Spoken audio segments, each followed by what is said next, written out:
After a long 7 months since the last snap of football, the 2024 NFL season is officially underway. Following an offseason full of trades, new free agent signings, and a whole new rookie class, fans have a lot to look forward to this season. Welcome back to Penn State Sports Night. I'm Harth alongside Jenna Wissman and CheRanda Hammond. The NFL season is just 2 weeks in, and already fans are questioning the potential of some teams, while others have come out surprisingly hot. Will teams figure it out? Will the others stay hot? Let's break it all down. Now, Jenna, I'll start with you.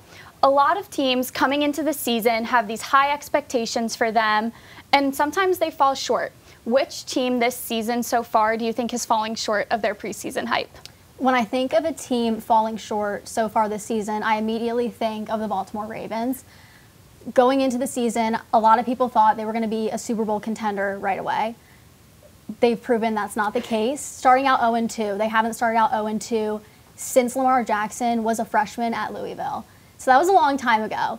The Bengals are also 0-2. I think they will have an easier time getting out of that hole because for the past few seasons, they've started out that way. I don't see that happening for the Ravens. They've had a lot of penalty issues. Justin Tucker's had a little bit of issues, and they don't really know how they're going to utilize Derrick Henry. So I think they've got a lot of room to improve. Even in the game yesterday, they couldn't hold on to their 10-point lead in the fourth quarter. So I think there's a lot of things that they need to talk about with the team to figure out before heading into next week.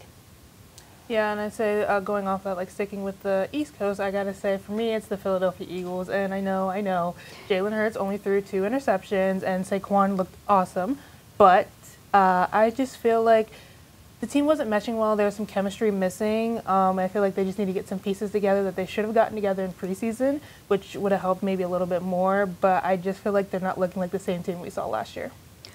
So I'm actually going to have to disagree with you. Yes, the Eagles are starting off to this rocky start. Some may say Jalen Hurts did throw those 2 uncharacteristic interceptions, but you do mention he had the 2 touchdowns and over 270 passing yards. The biggest thing, as you said, is working out those kinks, but I mean, he doesn't play in preseason. You can't really work out getting those clean snaps with Jason Kelce not there, and they're missing him like both for the center position, but also just that morale on the sidelines. He's a huge team leader for everyone. And I think the other big thing noting from that first game is the potential of the Packers. They're not a team to already count out, so I think comparing 2 strong teams right at the beginning, you can't discredit one or the other, which leads me into my second point. Like, opposite of the teams that start off a little sluggish are teams that come out surprisingly hot. What's a team that is surpassing your expectations? I gotta say I have to go with the 2 teams that got new offensive coordinators this offseason, the Steelers and the Saints. Steelers, for one, I think everyone was expecting Russell Wilson to like start out, and not Justin Fields. But Justin Fields looks great. He looks comfortable. He looks nothing like he did when he was in Chicago. They do want to see him use his weapons a little bit more, but I feel like that's still some kinks we have to work out. And I mean, the Saints haven't been great in past seasons, and right now they're looking amazing. Derek Carr, Alvin Kamara look great, and their new SC is great too. Yeah, I really do like how the Saints are looking. Derek Carr is really fitting into that offense really well. For me, I'm going with the Arizona Cardinals.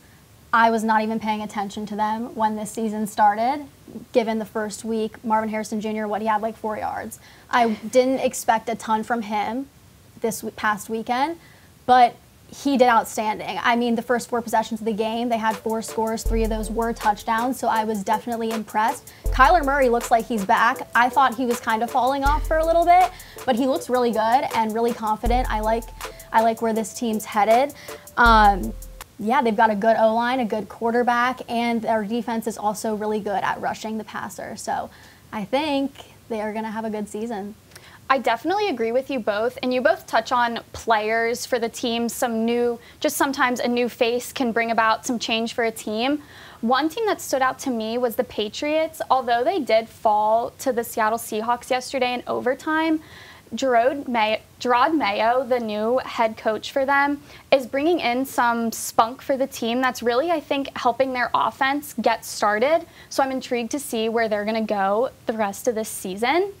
And something else that I think needs to be discussed is the new NFL kickoff this season.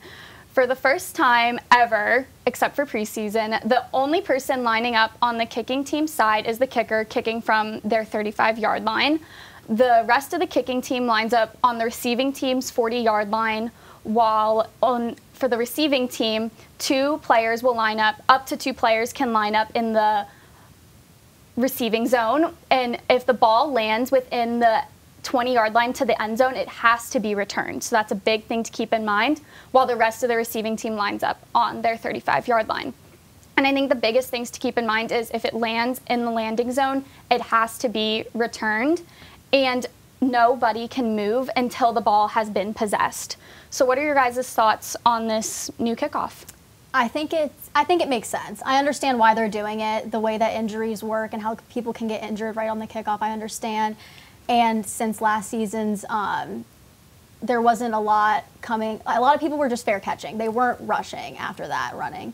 And so I understand why they're doing it. It makes sense. I think it's going to do well. We haven't seen much of it yet. I know you were going to mention something about that. But, yeah, I understand why they're doing it.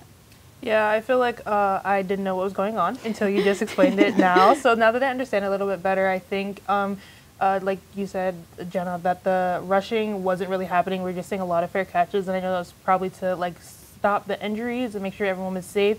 But I feel like that's the excitement of football, running back or the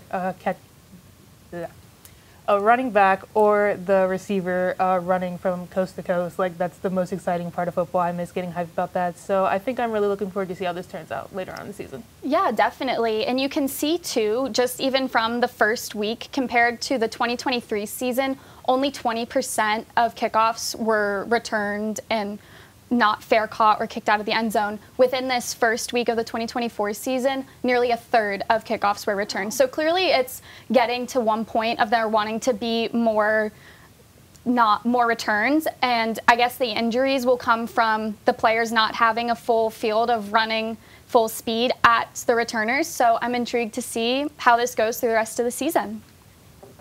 Well, that's all the time we have for this edition of Penn State Sports Night. Fans will have to stay tuned to see if teams like the Ravens and Eagles work out their kinks, and if teams like the Cardinals or Saints can keep this momentum going. For Jenna Wissman and CheRanda Hammond, I'm Lauren Harth. Thanks for watching and have a great night.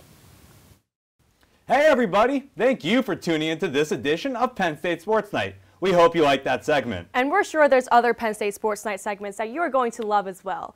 Be sure to subscribe to our YouTube channel for more content. And check us out on social media for updates and behind-the-scenes clips and pics. Follow us on Twitter at PSSN TV and on Instagram at PSU Sports Night to keep up with all the action. For all of us here at the Belisari Media Center, we are Penn State Sports Night.